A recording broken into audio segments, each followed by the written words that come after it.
más las columnas de distintas áreas de la cultura. Poco ruido y muchas nueces. Los sábados a las 17 horas. En Caput. Soy muy tímida. Ok. Radio Caput. Radio Caput. Estás escuchando Caput. Radio Caput. Radio Caput. Te comunicas con nosotros al 11 65 16 44 46. Radio Caput. Radiocaput.com. Estás conectado. Estás en Caput. 30.000 detenidos desaparecidos. ¡Presentes! Ahora y siempre. Ahora y siempre. Ahora y siempre. Un espacio para la memoria, por la verdad y la justicia. Un ámbito de reflexión sobre los derechos humanos para pensar qué pasó, qué pasa y qué puede pasar. Ahora y siempre. Ahora y siempre. Mucho más que una consigna. Un lugar donde encontrarnos. Ahora y siempre. Un programa de Ana María Cariaga. En Caput.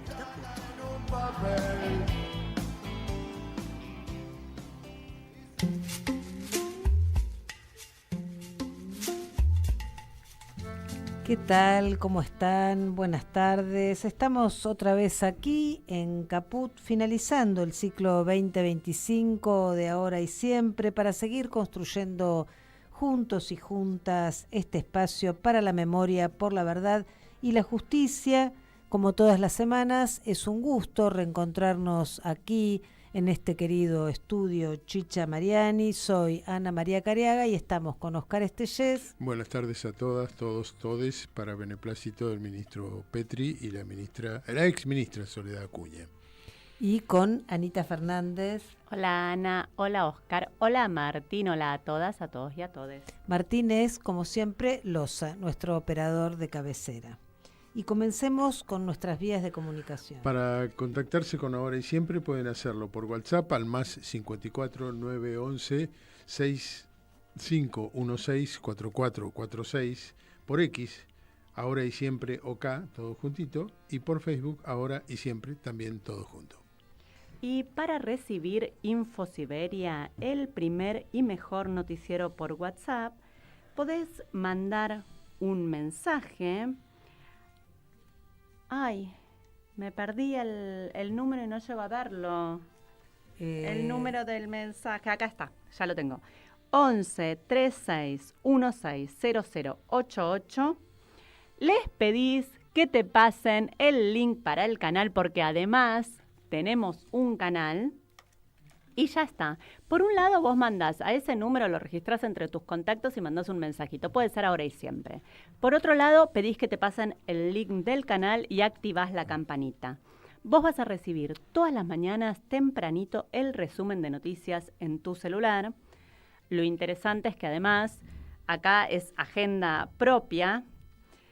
Y por otro lado, en el canal siempre hay nuevas noticias, memes, podés participar de alguna manera, poner tus emoticones y demás.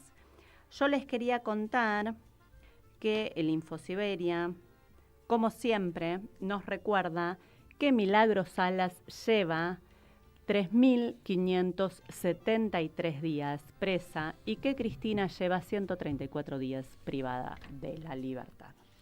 Y lamentablemente todos los miércoles empezamos con la misma repetida y no por ello tan dolorosa y penosa noticia de la represión. Un mega operativo policial con gases y represión nuevamente fue desplegado en el Congreso, en la Plaza del Congreso, en contra de la tradicional marcha de los miércoles de los jubilados y jubiladas que siguen resistiendo.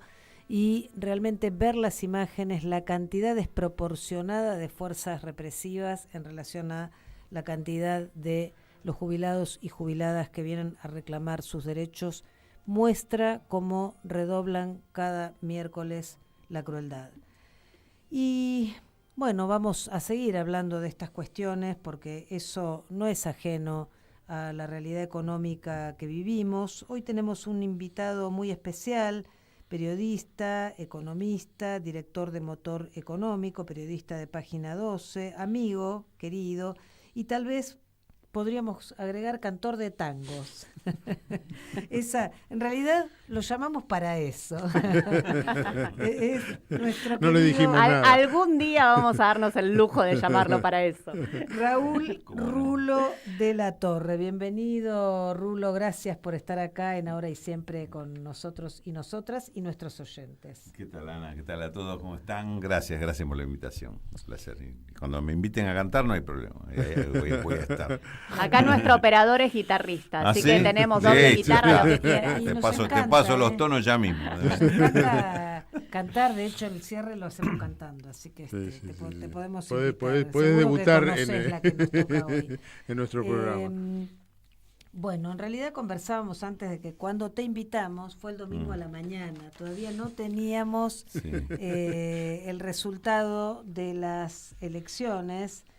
Y la verdad que, bueno, ya teníamos muchas preocupaciones respecto de la situación económica. Ha ocurrido la semana pasada un verdadero desembarco de ocupación para el que no hizo falta, podemos decir, sin disparar ningún tiro. Y no fue una ocupación de guerra, pero fue una ocupación, o podemos decir, fue una ocupación sin necesidad de una guerra, y por supuesto nos estamos refiriendo a la reunión de JP Morgan con los CEOs en el Colón, los dueños del dinero.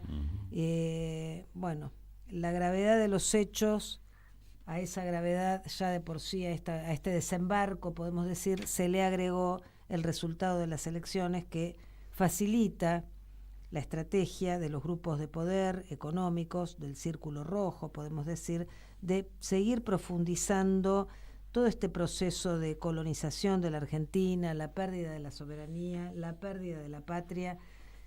Esa era la idea, poder hacer una reflexión en términos de la realidad económica y, por supuesto, vamos a seguir pensándolo en términos políticos también. Sí, desde ya. Hay varios aspectos ahí para ir contemplando. Vamos a anticipar algunos para que esto no se convierta en un discurso mío. Pero digo, en principio, hay después del resultado de las elecciones y algunas expresiones del propio gobierno posterior al resultado, hay una resignificación de esta visita del JP Morgan que ahora nos damos cuenta que no es visita. Claro. Es una instalación. Sí, exactamente. Venir a instalar. Digo esto porque les anticipo un poquito una apreciación que tengo que quizás sea lo más importante que tenga para decir. Creo que hay una reconfiguración del eje de poder de los sectores dominantes en Argentina. Uh-huh. Creo que el JP Morgan es la cabecera de playa de un nuevo, o por lo menos de un perfeccionamiento de un modelo económico que va a tener en la financiarización un eje central, que va a tener en la actividad de la producción real un rol mucho menos relevante o mucho más condicionado a ese control financiero. Y para poner nombres, JP Morgan, fondos de inversión, Estados Unidos, BlackRock van a ser hoy y en adelante mucho más protagonistas de lo que pueden haber significado hasta ahora. Nombres como los de Techin, como los de Ornequian y otros sectores ligados, Molinos, Río de la Plata, sectores ligados por lo menos en gran parte, no en todo. Estos sectores también están vinculados a la exportación de productos primarios, pero en general todo lo que tiene que ver con la actividad económica interna va a sufrir un deterioro importante con esta segunda etapa del gobierno de Milei, y el sector financiero pasa a ocupar un lugar central. Aleja o despeja el riesgo de default, porque van a ser los propios acreedores los que pasan a tener un control de todo el aparato económico del país, y es como que se van a refinanciar a sí mismos. Claro. con otro tipo de manejos. Esto es lo que estamos viendo como pérdida real de soberanía, pérdida de control de la política nacional. Aspecto que, y acá introduzco ya un segundo enfoque, no fue apreciado por el electorado. Al contrario, digamos, esto lo discutía, más bien se lo consultaba el domingo a la mañana. A mí me tocó participar de un panel de un programa de una radio amiga, estaba Sheila Wilker entre los invitados, consultora, encuestóloga, pero además una analista política, desde mi punto de vista, muy respetable. Y después de varias cuestiones que ella estaba planteando, inclusive como advertencia de lo que podía llegar a pasar con el resultado de las elecciones, yo le pregunté, le dije, después de todo lo que estás contando, sé que me viene de devolución una respuesta que no me va a gustar, pero le dije, necesito preguntarte, ¿cómo puede haber influido en la elección, en la decisión de la gente, todo esto que ha ocurrido en las últimas semanas de la incursión de Estados Unidos, la extorsión, la altísima dependencia, las extorsiones, la cesión de soberanía, el Departamento del Tesoro de Estados Unidos actuando de Banco Central, porque todo lo que el Banco Central dijo que iba a hacer, si el dólar llegaba al techo, lo está haciendo Scott Bessent, trayendo los dólares porque el Banco Central no los tiene. Y además desde las sombras, porque jamás se informó cuánta guita pusieron. Y la respuesta de ella fue, lamentablemente me dice, de todo esto que estás diciendo vos, términos como soberanía, dependencia, coloniaje y demás, esto nunca me aparece jamás en ninguna de las encuestas que hacemos. En ninguna respuesta va a aparecer una alusión a este término. El tema de la relación Estados Unidos-Argentina, a la población que va a votar le importa trepito. No es un tema. Ahora, el tema de que el dólar se escapa, que se puede ir a cualquier precio, y de repente aparece la gran potencia y dice, nosotros ponemos los dólares para congelar la cotización, eso fue recibido como un alivio. Si gana Milei. No, ponemos en la previa. En la previa. No, pero era si gana Milei, si no nos vamos. Olvídate. No. No me incorpores cosas que yo no dije. No, por eso fue una extorsión. Sí. Para vos fue una extorsión, para la población no, porque la población ni siquiera le importa, ni sabe lo que dijo Trump. Claro. El tema es, se aquietó el dólar. Qué alivio, porque si se iba el dólar a las nubes, quién sabe qué pasaba con mi vida. Esto trajo alivio. Bueno, voy a votar más tranquilo, y entre los que Milei que me dice no me quieren dejar seguir porque lo mejor ya hiciste el sacrificio, ahora vienen los frutos y los otros que me están diciendo paremos a Milei, y si paremos a Milei no vamos al fondo del mar. Entonces digo, si le jugó digamos ahí en el límite, no no como factor principal, le jugó a favor el tema de la intervención de Estados Unidos, por esa sensación de alivio. O sea, no es una lectura política, no es una lectura ideológica, no es una lectura siquiera de proyección de qué pasa con la economía argentina, sino simplemente esa sensación de alivio en medio de las tensiones. Digo, juega un rol también en este tema para un sector de la población que yo considero que no debe ser menor. No es un sector marginal, no es el último 5% del final, no, debe ser más. No, además es un alivio en algunos sectores, un alivio real, inmediato, desesperado, cuando no acceden casi a lo cotidiano. Claro. Es un alivio para la clase media que quiere aprovechar para poder viajar, la clase media con cierto poder adquisitivo, que quiere poder viajar, quiere aprovechar el momento para irse al exterior y si el dólar se le sube no puede. Y bueno, obviamente es un mensaje para los que sí ganan de verdad, que tienen otro conocimiento, que saben lo que se viene, ¿no? Y que ven esa reacción. Ahora, yo te quería preguntar, justamente en relación a esto que decías, y lo que vienen a hacer, lo que va a suceder, porque lo van a hacer, y estos resultados además hacen que esto se pueda hacer más rápido, más fácil, ¿no? Con el supuesto apoyo, no importa si la gente apoyó o no, la lectura del gobierno, y es lógico que así sea, es de apoyo. va a ser estas empresas que vos decías no apuestan a la industria, ¿no? Claramente. Entonces, tampoco van a dejar entrar en ese juego a todo el mundo, porque la ganancia real siempre es para algunas empresas, no para todas. Con lo cual, esto va necesariamente de la mano, te pregunto, va necesariamente de la mano de la flexibilización laboral para que los que no puedan jugar ahí puedan hacer algo y contratar a una persona.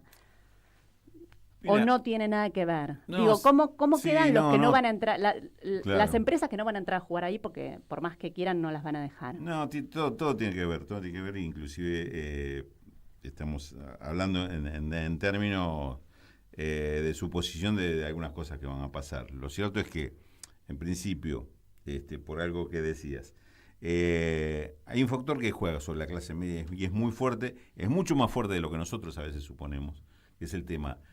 Te bajó la inflación, da la sensación de que hay cierta estabilidad o cierta previsibilidad, es decir, cuando aumentará un 1,5%, 2%, digo, de la mirada del común de la gente. Inflación 2%, pero ahí va a andar. No se escapa más el 4, el 6, el 8%.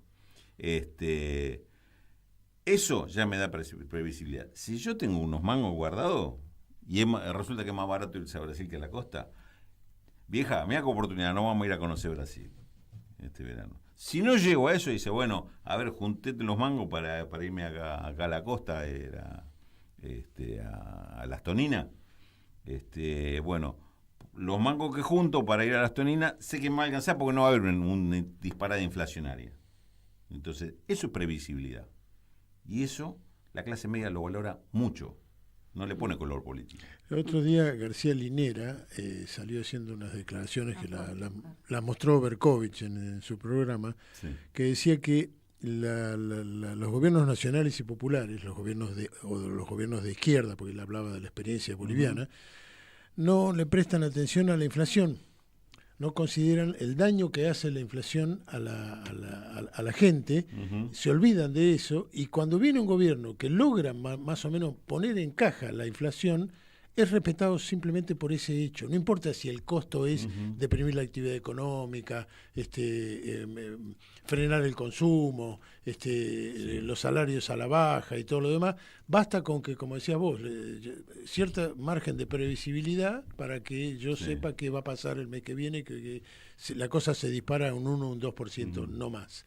Entonces, eso hay que tener. Él decía, ojo con no atender el problema de la inflación porque es lo más piantabotos que hay. Yo no creo que, por lo menos la experiencia nuestra, que los gobiernos nacionales y populares no les hayan prestado atención a la inflación. Sí lo atendieron y en muchos casos no lograron resolverlo. Claro. Lo que sí me parece que no se advierte es la percepción que hay desde la población, que ahí sí es mucho más importante que a la que le atribuimos. Le podemos atribuir desde este lado a la inflación. O sea, inflación, y esto lo hemos repetido varias veces y quizás deberemos dejar de repetirlo en público. Y si la inflación viene de la mano de recesión, no queremos, preferimos la inflación y que haya actividad productiva y que haya empleo y que haya producción. Bueno, no lo repitamos más eso, porque para la población es exactamente al revés. A mí sacame la inflación, después lo demás vemos. A ver qué me toca o cómo me la rebusco o cómo me achico, como está sucediendo en este momento. Lo que está pasando es que la población en general se está achicando en sus consumos, está resignando consumo, que a pesar de eso vota el gobierno. Es decir, pero hay otros factores por los cuales lo vota. Sí, es multicausal el fenómeno. Pero este fenómeno, y volviendo a lo que decía Anita, digamos, quizás no sea el apoyo a la política, pero es permitirle que siga la política. Que a los efectos es lo mismo. Es lo mismo. Y quiero volver, no dejar pasar lo que me preguntaba sobre el tema de la reforma laboral. El tema de la reforma laboral es bastante controvertido el tema, es complejo. ¿Por qué? Porque en principio sabemos que esto no va a generar empleo. No es que los empleadores dicen, me abarataste todo esto, entonces voy a crear más empleo, tomar más empleo. No va a pasar, nunca pasó. Al contrario, el fenómeno, lo que está impulsando esta política que es mayor deterioro del consumo y por lo tanto mayor deterioro del mercado interno, es decir, se necesita menos producción para atender esa población, va a hacer que muchos empiecen a resignar inclusive la posibilidad de seguir con su empresita abierta. Y despedir más fácilmente. Lo que le estás dando a ese sector es el abaratar el despido. O inclusive muchos dicen, bueno, pero si hoy el 40% de la población está en negro, te dicen, si considera también los monotributistas o estos sistemas que no son en negro, pero más o menos, el 60% está en esa situación. Sí, pero si vos tenés empleados en negro y existe una legislación que beneficia a ese trabajador, cuando lo rajes, sabes que tenés un juicio atrás. Claro. Y lo vas a perder ese juicio. Sí. Si yo te retiro esa legislación, te saco esta legislación, vos tenés la tranquilidad de que ese juicio no te va a salir tan desfavorable, o quizá ni siquiera se te va a quedar en el juicio. Es decir, es abaratarle, sí, el despido, pero fundamentalmente el despido del que ya está en negro.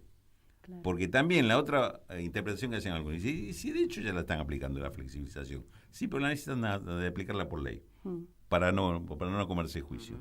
Entonces, esto es una, digamos, desvalorización quizás de no de lo que tiene hoy el trabajador en el bolsillo, porque ya está trabajando en negro, pero le está disminuyendo su posibilidad de reclamo futuro, por un lado. Y por el otro, si vos sacás la legislación laboral, lo que estás haciendo es debilitando objetivamente la capacidad que tienen la representación sindical. Le estás sacando una herramienta fundamental a los sindicatos. Es decir, lo estás vaciando al sindicato. Sí. Exactamente. Uno podría decir también, pero si este gobierno ya tiene ganada la batalla con los sindicatos, porque al que no lo combate y le gana, se lo compra directamente. Que esto es una realidad. Sí, pero futuro, más vale garantizarte que ese sector desaparezca. Ellos en eso no son tontos. Cuando tenés al rival débil, ¿qué haces? ¿Lo descuidás porque está débil? No, hacelo desaparecer si podés. Aprovechá que ahora que lo tenés débil y liquidalo. Cosa que nosotros no hacemos con otros sectores cuando nos toca estar arriba. Lo que decís de la reforma laboral, que están todo el tiempo asusando ahora en los medios, que las empresas cierran por el tema de los juicios y las indemnizaciones. Es así, la campaña ahora apunta a eso. Y te digo, y acá hay otro factor también para trabajar mucho y analizar. Y tenés sectores pymes que compran este discurso y lo repiten. Claro. Nos ha pasado a estar en conferencia de prensa de algunas de las organizaciones PYME, viste, que llaman para decir, bueno, le presentamos un informe, y al que está hablando se le escapa el tema de decir, bueno, y sí, el costo laboral por los juicios, esto tiene que terminar, y que alguno de los que está abajo te toca así, ¿qué está diciendo esto? Algunos de los mismos dirigentes de la misma agrupación, que se da cuenta que es una barbaridad. Dice, y después, viste, hablando con él, te dice, si piensa eso, cosa en la cual este otro empresario dice, yo estoy en contra, lo mínimo que le pido, no lo digas. No lo digas. Con eso cuando estamos presentando, es que cuando estamos presentando un documento que muestra cómo está cayendo la actividad productiva y esto, cómo afecta, qué sé yo, vos sacás el tema del costo de los despidos. Claro. Quería volver un poco a la cuestión del resultado electoral, para que no quede que yo te hago decir cosas que para que no me hagas vos decir cosas que yo no dije. ¿Por qué? Porque efectivamente, por mí podés seguir intentándolo, yo te lo voy a marcar nada más. No, porque me parece interesante, digo, retomando incluso la idea que vos traes de esta conversación que tuviste, que coincido, efectivamente es el efecto. Yo no digo que la gente lo lea como una extorsión, sino como que esto, ¿no? Es decir, el país del norte, Estados Unidos, viene a mantener una situación que de otra manera, si perdía este gobierno, porque el discurso, se le escapaba de las manos. El discurso de Trump fue muy claro en ese sentido. Nosotros, si no ganan, nos vamos. Aunque no se fueran, no importa eso, pero digo, ¿cuál era el discurso? En esa línea, otra de las cuestiones que está en debate es qué pasó entre el resultado de las elecciones de septiembre y el domingo. Es otra de las cuestiones que tiene muchas aristas también, pero digo, ¿qué lectura haces vos respecto de...? Porque por eso había, digamos, cierta... Yo creo que la decepción de la gente fue muy grande, porque había mucha gente que tenía expectativa, tal vez errada, a la luz de los acontecimientos así fue, de que siguiera un poco el resultado en línea con lo que había pasado en septiembre. Sí, en el principio, el resultado de septiembre fue de Provincia de Buenos Aires. Sí. O sea, por un lado me parece bien el análisis de Provincia de Buenos Aires, después vemos cómo lo proyectamos el resto del país. Pero Provincia de Buenos Aires, lo que se ve en los números de la votación, que Fuerza Patria no perdió tantos votos, perdió muy poquitos votos. Lo que se dio es que hubo una mayor participación que en la elección anterior, y esa mayor participación fue prácticamente toda para la Libertad Avanza. Es decir, gana votos la Libertad Avanza, cantidad de votos, no pierde votos la Fuerza Patria, pero le alcanzó para prácticamente empardar o ganar por un poquitito la elección en cantidad de votos.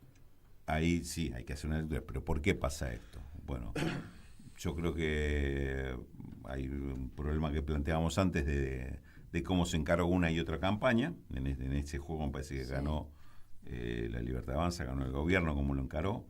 Milei planteándose como él poniendo la cara y yendo a todos lados, aunque fuera para comerse cachetazos en varios lados, pero convirtió la elección en un plebiscito.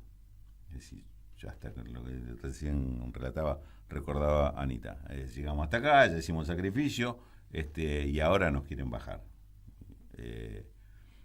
Digamos, ese fue un planteo que me parece que fue convocante para un sector. Y después es el tema del otro que hablábamos, que tiene que ver con lo de Trump, que tiene que ver con toda esta situación. El tema del miedo. En septiembre estaba claro que no se elegía presidente ni cargos nacionales, sobre todo que no se elegía presidente. En este caso sí se estaba eligiendo presidente, porque Milei convirtió eso en un plebiscito. Sí, entonces, sí se estaba eligiendo presidente.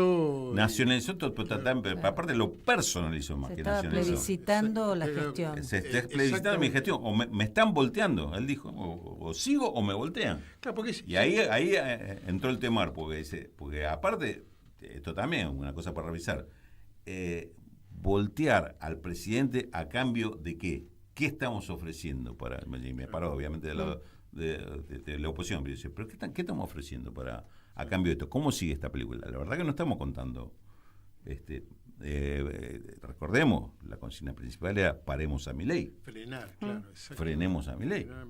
De No, hecho, vamos hacia este otro espacio, porque un poco y esto también me lo marcaba el otro día Vinker, me dice, por un lado tenías, con Milei estamos en el horno, y sin Milei, y también. No, pues esto va a ser un proceso, después para salir, pero estamos en el horno. O sea, condenás a la gente al horno y decís, venga a votar. Y decís, ¿para qué? Si vamos a estar en el horno igual. Es decir, cuanto mucho estás invitando a no ir a votar. Bueno, no ocurrió eso. Fueron a votar, pero no para este lado, votaron para el otro. Esto a nivel provincia. Ahora, a nivel nacional, evidentemente, ahí sí jugó mucho el tema del plebiscito. Ahí es donde me parece, ahí se torció la votación por el tema de plebiscitar este gobierno y el temor a ese precipicio, a ese abismo, de decir, bueno, y si este tipo cae, ¿a dónde termina? No, porque me parece. Me acordaba de dos cosas, a ver si las podemos relacionar.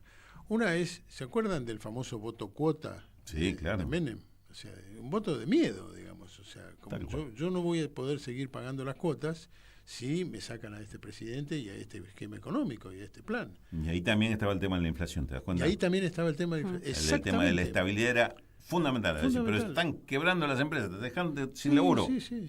Sí, están.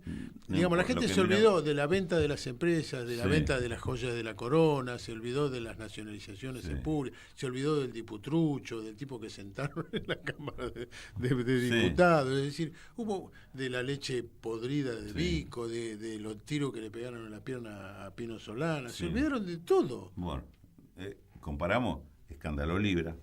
De la coima del 3% de Karina, el tema de los narcos y Esper, también se olvidaron de todo.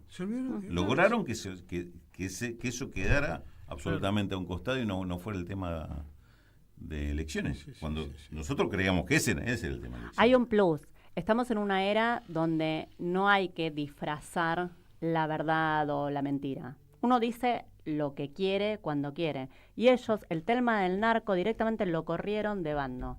Y el narcotráfico estaba relacionado con las cucarachas, los K, que todos tuvieron contacto con Venezuela, que es un narcoestado. Y con más allá de que yo igual creo que para la gente no es tan importante si alguien es narco para, o no. ¿qué pasa ahí? ¿Y por qué decir que no disfrazaron? ¿Eso no es una forma de disfrazar la realidad? Me parece que no, Porque que no hace... yo no creo que estén diciendo las cosas como son. No, yo pero creo que yo lo que disfrazan digo es bien y... que no necesitan ninguna prueba, o sea, a eso me refiero, que no necesitan hacer el pavo de utilería y decir que es verdad, directamente lo dicen, sin ninguna prueba, sin ponerse colorado, sin nada, dicen todas las mentiras que quieren y a nadie, y nadie chequea si eso no importa. O sea, pasó a ser una realidad. De repente tenías a alguien que te decía, no, pero viste que los casos son todos narcos, y decís, ¿pero por qué? ¿En base a qué? No hay ninguna prueba, o sea, no es expert, no es ni siquiera algo cercano, ni siquiera es el mismo abogado. No hay nada, absolutamente nada. No, bueno, es un fenómeno de época también. Es decir, a ver, tomo un ejemplo. Una nota nuestra en página 12, bien fundamentada, de 90 líneas, contra un tuit de 2 líneas, bien laburado el tuit. ¿Cuál impacta más? No te quepa duda. Yo creo que hasta entre los nuestros impacta más. Sí. No el tipo que está predispuesto a creerle a Milei cualquier cosa o a repetir lo que dicen. Hasta entre los nuestros por lo menos lo va a poner en duda. Porque el tuit fue impactante. Y mi nota, por ejemplo, y tu nota es muy larga, no la leí. Sí, claro. Vi el título. Sí, claro. Bueno, vi el título. Encima a veces hacemos el título, somos tan irónicos y piola que hacemos el título que no se entiende un carajo de qué estamos hablando. Pero bueno, el chiste está bueno, pero... Claro, sí, en ese punto hay revisemos en todo también lo que tiene que ver con las estrategias de dominación y con el despliegue del poder económico, 2 patas fundamentales que son el poder judicial, lo que hoy se llama lawfare, guerra judicial, digamos, todo lo que tiene que ver con la construcción de esas causas para sacar adversarios políticos del medio o lo que sea, y por otro lado lo que se ha dado en llamar fake news, que es toda la falsificación de las noticias falsas, la construcción de la mentira, hoy con el avance tecnológico que efectivamente lo instalan en un segundo y desmentirlo después, y eso hace también lo que se ha dado en llamar la colonización de la subjetividad. Ahora bien, con todo ese andamiaje han desplegado una estrategia de todo lo que vos describiste al principio, incluso lo que llamás el nuevo eje del poder económico, en un país que lo van a dejar devastado. Ya lo están devastando y cuando esto termine, en el momento en que termine, si es que termina, o cómo termina, va a quedar realmente devastado. Entonces, otra de las cuestiones que venimos conversando con los distintos invitados y en general en los grupos de debates y de reflexión es cómo pensar el día después, ¿no? Es decir, porque vos decías antes que no hubo un discurso en todo lo que fue la época electoral y los discursos electorales, era contra Milei y no pensando respecto de las reivindicaciones, la situación de la gente.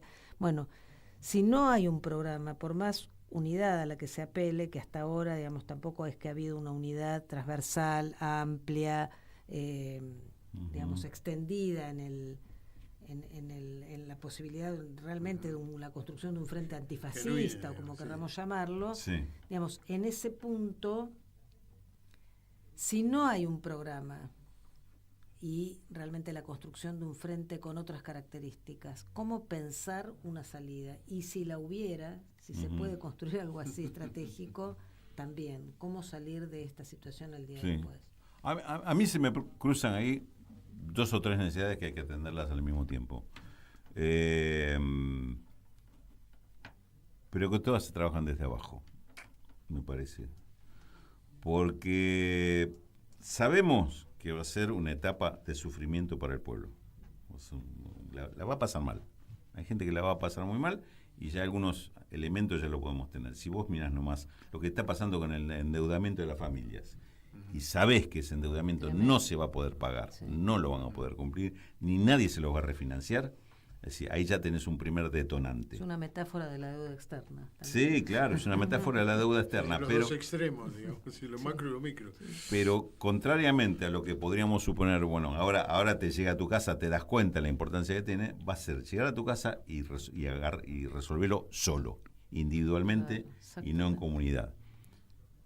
Y así pasa con un montón de impactos que van a ser muy individuales si no logramos juntarlo. Desde el discurso político, y yo creo que va a ser complicado y hasta descartaría, no intentes juntarlo del discurso político, pero sí en el acompañamiento. Vos tenés que estar ahí al lado con la gente viendo qué es lo que pasa y cómo, mira, te pasó esto y al vecino le pasó esto también. Y ver y tratar de ahí sí de explicar, tratar de encontrar una explicación. Esto tiene que ver con esta otra realidad. Estar muy cerca de la gente. Me parece que ahí es lo fundamental para empezar a hacer estas interpretaciones que queremos hacer de lo político, pero que no están llegando. Y esto es recuperar una territorialidad de la política que la ha perdido. Perdió esa territorialidad, salvo algunas excepciones, honrosísimas excepciones, que son a las que tenemos que mirar para decir, ¿ves? Esto es lo que hay que hacer. Digamos, esto en general la política tiene que hacerlo. Entonces, ahí está, en principio, empezar a interpretar con la gente, primero estar cerca de lo que está pasando, no enterarte el día de la elección que la gente está votando Milei.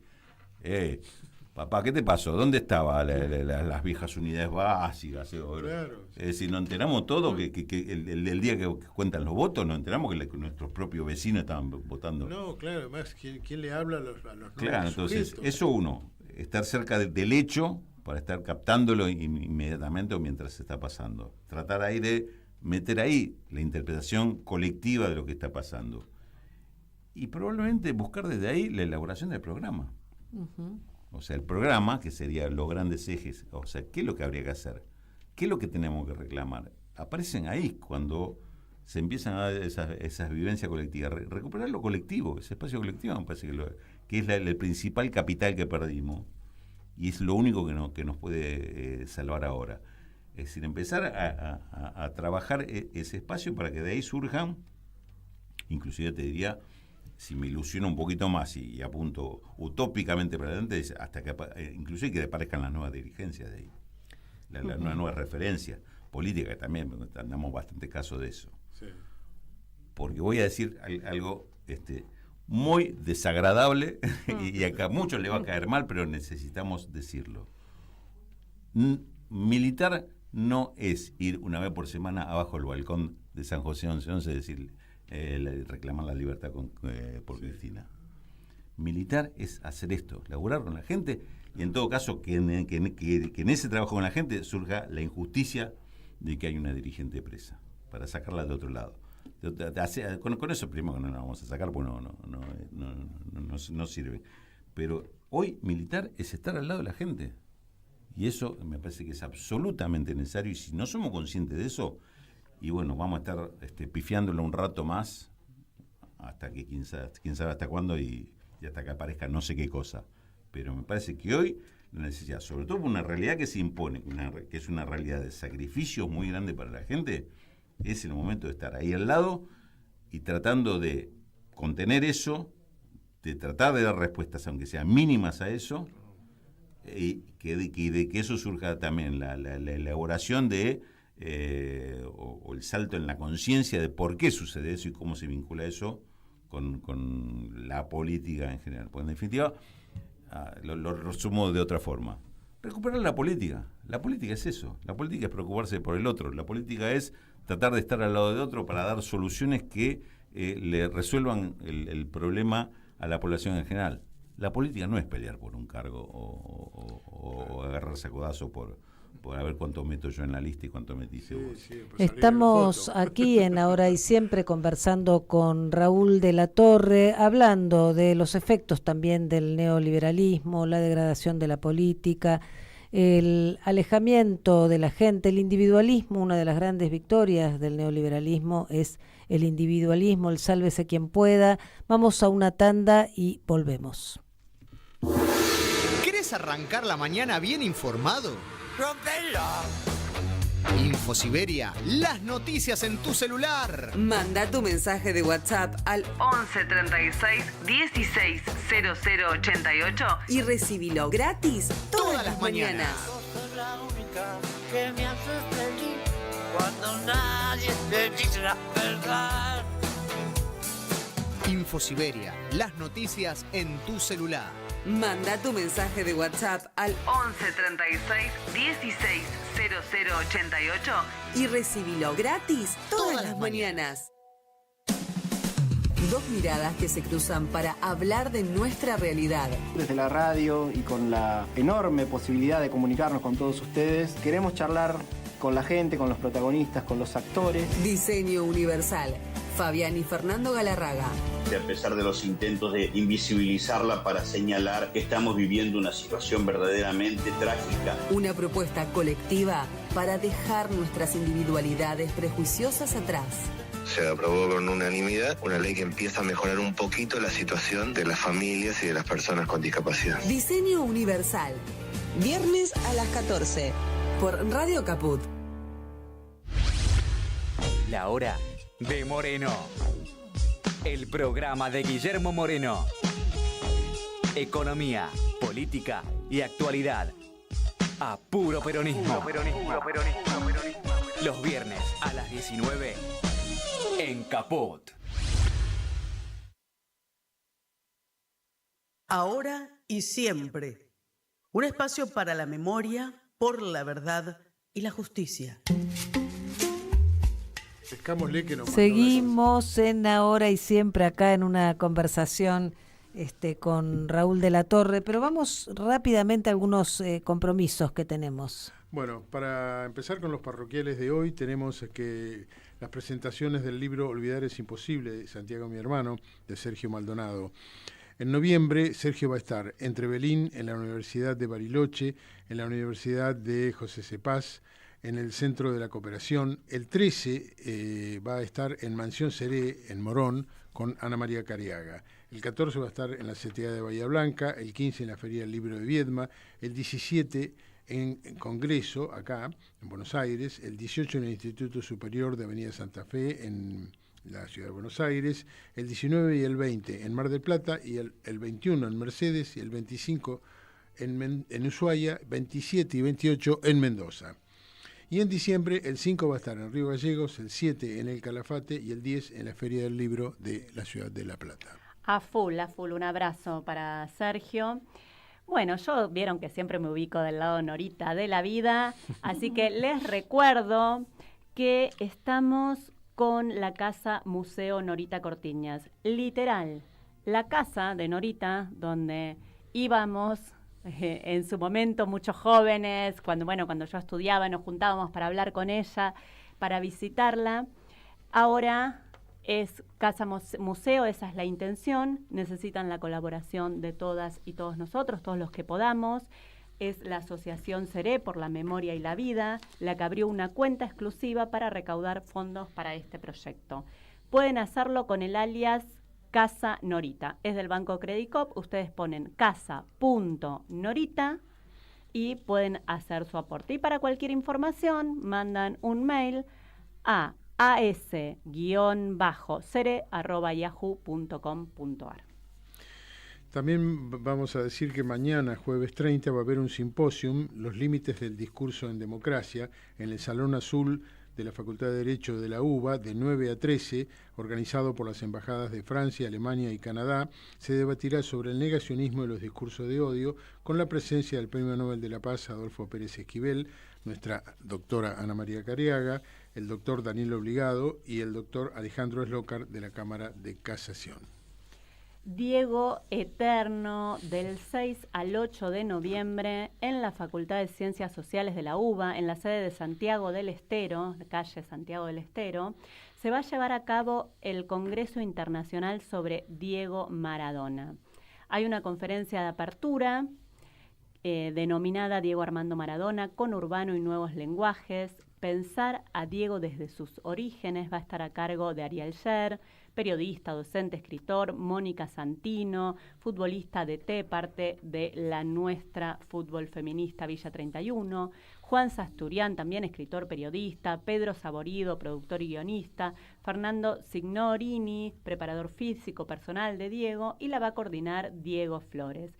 También va a haber mesas, debates, exposiciones artísticas, proyecciones audiovisuales. Está buenísima, búsquenlo, porque la verdad que vale la pena y tienen un montón de horarios para entre esos 3 días acercarse a la sede de Santiago del Estero de la Facultad de Ciencias Sociales de la UBA.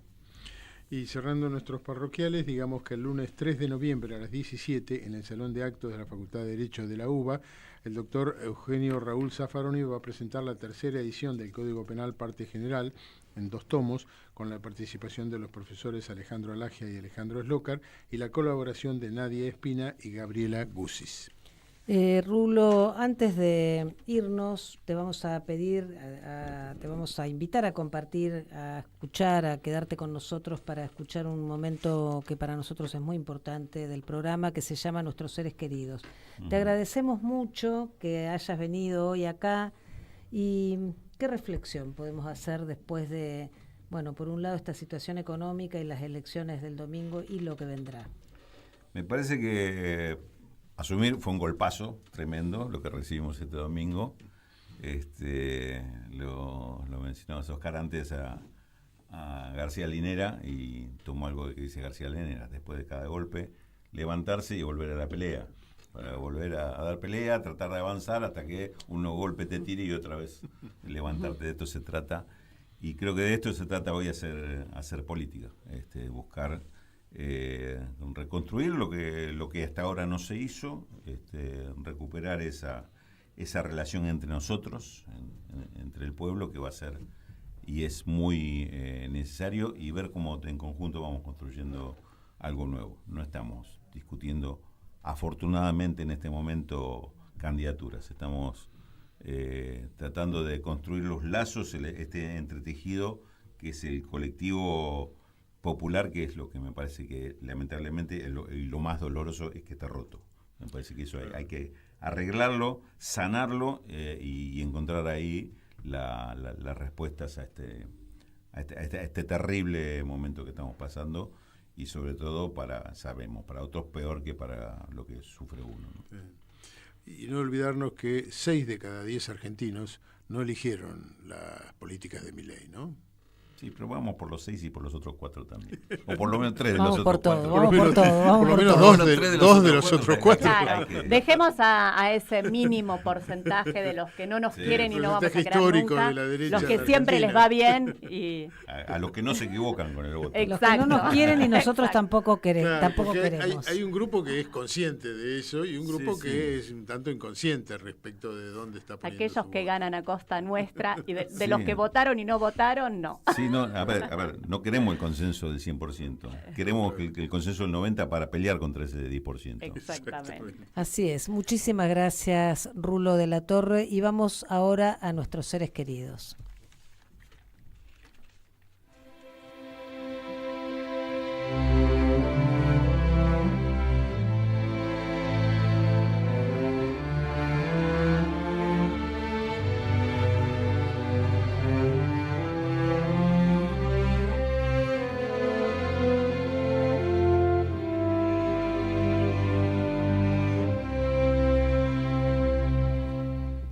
Aún caminan contigo, aún caminan conmigo, los que nunca se fueron, los que nunca se han ido, hasta el fin de los tiempos, los desaparecidos, los compañeros nuestros seres queridos. Hoy queremos recordar a Pablo Bernardo Sir, cineasta y militante de Montoneros, secuestrado el 30 de octubre de 1976. Estuvo detenido en la comisaría de Ramos Mejía y luego en el centro clandestino de detención denominado Sheraton, ubicado en La Matanza. Según el informe de la CONADEP, compartió cautiverio, entre otros, con Roberto Carri y su esposa Ana María Caruso y con Héctor Germán Oesterhel. A pesar de la noticia publicada en la prensa de que lo habían matado en un enfrentamiento, muchos meses después, a Sir lo llevaron a una cita con su hermano para darle un poder para vender las propiedades del padre de ambos y a un encuentro con su segunda esposa y madre de su hija Alejandra, la cineasta también Lita Stantic. Se presume que fue trasladado recién en febrero de 1978. Permanece desaparecido. Presente. Y nos vamos. Al principio del programa decíamos que estábamos finalizando el ciclo 2025. Efectivamente, como nuestros y nuestras oyentes ya saben, terminamos en octubre porque noviembre es un día muy cargado de actividades. Porque tenemos que hacerle caso a Rulo, tenemos que estar ahí en la calle. Pero bueno, estos son nuestros medios también que nos acercan a la gente. Pero por eso vamos a volver en marzo. Vamos a volver en marzo y... justamente en relación a estos debates, al golpazo que vos decías, Rulo, y a la angustia que percibimos, ¿no? Ese impacto de la primera noticia del domingo, se habló mucho de que no hay una sola causa, que hay que analizar muchas cuestiones, que hay que poner esto también en el contexto del mundo en el que estamos viviendo, y quería traer las palabras de Freud respecto de la angustia. Si no podemos ver claro, al menos veamos mejor las oscuridades. En eso estamos y seguiremos tratando de dilucidar esta realidad compleja. Nos vamos entonces... Los dejamos con la caja de Pandora, con Moni Arredondo y Marcelo Goro. Y nos vamos, decilo vamos vos. Para recuperar una palabra que intentan arrebatarnos, vamos a cerrar con una vieja y querida canción de Miguel Hernández, cantada por Juan Manuel Serrat, Para la Libertad. Muy bien. Y vamos a cantar.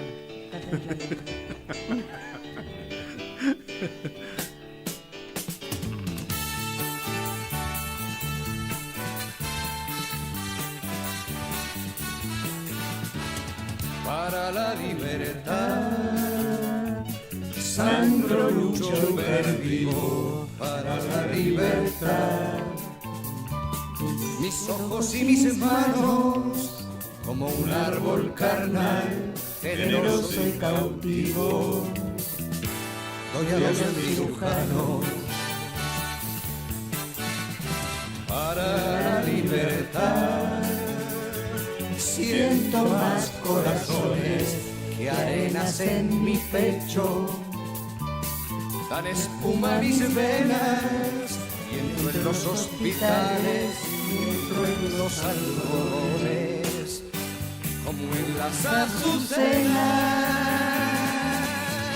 porque donde unas cuencas vacías amanezcan, ella pondrá las piedras del futuro irá y hará que nuevos brazos y nuevas piernas crezcan en la carne talada. Retoñarán aladas de savia sin otoño, reliquias de mi cuerpo que pierdo en cada herida. Porque soy como el árbol talado que en otoño aún tengo la vida, aún tengo la vida. Sangro, lucho, pervivo para la libertad. Mis ojos y mis manos, como un árbol carnal, generoso y cautivo, doy a los cirujanos. Porque donde unas cuencas vacías amanezcan, ella pondrá dos piedras de futura mirada y hará que nuevos brazos y nuevas piernas crezcan en la carne talada. Retoñarán aladas de savia sin otoño, reliquias de mi cuerpo que pierdo en cada herida. Porque soy como el árbol talado que retoño y aún tengo la vida, aún tengo la vida.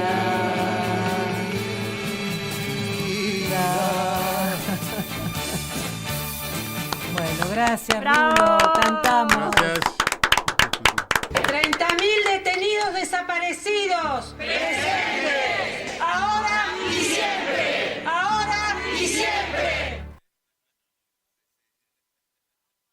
La maestra Eve de Bonafini. En Caput nos enseñó a pelear. pasan cosas. Amado Vudú. ¿Quién puede